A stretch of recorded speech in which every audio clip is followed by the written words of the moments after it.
News ఇక డీటెయిల్స్లోనికి వెళ్తే YCP మాజీ ఎమ్మెల్యే ముస్తఫా తనయుడు బషీర్ పై కిడ్నాప్ కేసు నమోదైంది. ఏలూరుకు చెందిన పొగాకు వ్యాపారి కిడ్నాప్ కేసులో బషీర్ పాత్ర ఉన్నట్లుగా ఎస్పీ జిందాల్ తెలిపారు.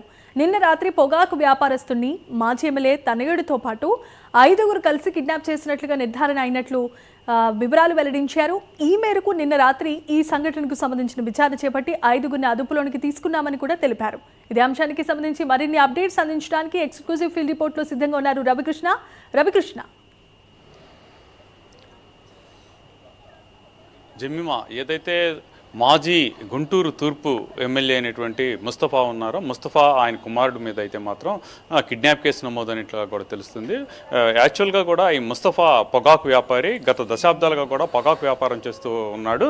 ఈ ప్రక్రియలోనే ఏలూరుకి సంబంధించి కొయ్యలగూడానికి చెందినటువంటి సూర్యప్రకాష్ అనేటువంటి వ్యక్తి దగ్గర, అంటే ఇతను వచ్చేసి పొగాకు సంబంధించిన ఇతను పొగాకు అందించేటువంటి వ్యక్తి రైతుల దగ్గర నుంచి కొనుగోలు చేస్తాడు. కొనుగోలు చేసి అవి కంపెనీలకి, పొగాకు కంపెనీలకు ఇస్తూ ఉంటాడు. ఇతనితో ఎప్పటి నుంచో కూడా ముస్తఫాకి అయితే మాత్రం బిజినెస్ సంబంధించిన టర్మ్స్ అయితే ఉన్నాయి. అయితే కొంతకాల క్రితం అయితే మాత్రం 93 లక్షలు ముస్తఫా అయితే ఈ సూర్యచంద్రకు ఇవ్వడం జరిగింది. దీనికి సంబంధించి అప్పుడు రేట్ ఫిక్స్ చేసుకున్నటువంటి ఈ మేరకు పొగాకు 60 లక్షలు విలువ చేసేటువంటి పొగాకు బ్యారెల్స్ అయితే ఇవ్వడం జరిగింది. మిగతా అమౌంట్కి సంబంధించి అదే రేటుకి, అంటే రేటు పెరిగినప్పటికీ కూడా పాత రేట్లోనే ఇవ్వమని ముస్తఫా అడగటం జరిగినటువంటి పరిస్థితుల్లో ఆయన అయితే మాత్రం తక్కువ రేటుకి నేను ఇవ్వలేనని చెప్పడం, ఈయనకి ఇవ్వాల్సినటువంటి పొగాకు ఒప్పందం చేసుకున్నటువంటి పొగాకు బ్యారెల్స్ ఇవ్వకపోవడంతో గత కొంతకాలం నుంచి కూడా అతనికి సంబంధించిన వ్యవహారాలపై పూర్తిగా కూడా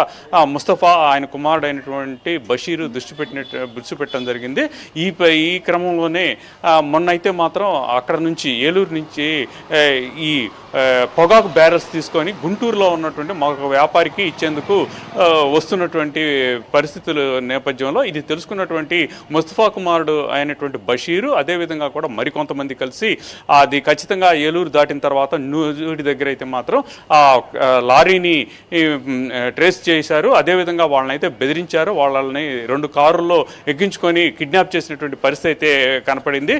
ఈ నేపథ్యంలోనే తర్వాత ఎవరైతే ఇతని పొగాకు వ్యాపారి కుమారుడు ఎవరైతే ఉన్నారో అతనైతే మాత్రం తన తండ్రికి అయితే ఫోన్లో మెసేజ్ పెడతాం జరిగింది. మెసేజ్ పెట్టిన వెంటనే కూడా అతను నూజివీడి పోలీసులకి దాన్ని ఫార్వర్డ్ చేసిన తర్వాత నూజివీడి పోలీసులు అయితే కేసు నమోదు చేశారు.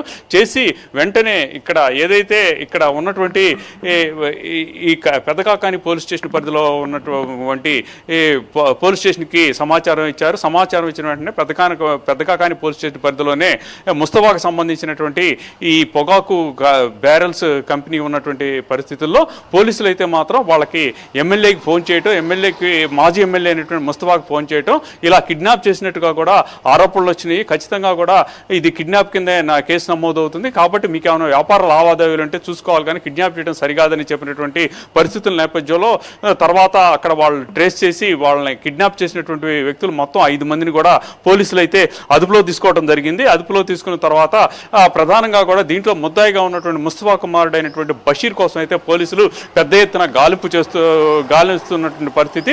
ప్రజెంట్ బషీర్ అయితే మాత్రం హైదరాబాద్లో ఉన్నట్లుగా కూడా గుర్తించినటువంటి నేపథ్యంలో ప్రత్యేక పోలీసు టీంలు అయితే మాత్రం ఆయన పట్టుకునేందుకు ప్రయత్నిస్తున్నట్టుగా కూడా తెలుస్తుంది. ఈ విషయాన్ని తెలియజేసేందుకు ముఖ్యంగా కూడా ముస్తఫా ఎక్కడున్నారో తెలుసుకునేందుకు పోలీసులు వెళ్ళిన క్రమంలో ఆయన ఫోన్ కూడా స్విచ్ ఆఫ్ అయినట్లుగా కూడా కనపడుతున్నటువంటి నేపథ్యం. దీంతో ఒక్కసారిగా కూడా మాజీ ఎమ్మెల్యే ఈ విధంగా ఒక పొగాకు వ్యాపారిని బెదిరించడం, అదేవిధంగా కూడా మాజీ ఎమ్మెల్యే కుమారుడు వాళ్ళని కిడ్నాప్ చేయడం అనేది చాలా సంచలనంగా మారిందని చెప్పుకోవచ్చు. Right, thanks for the updates Ravikrishna.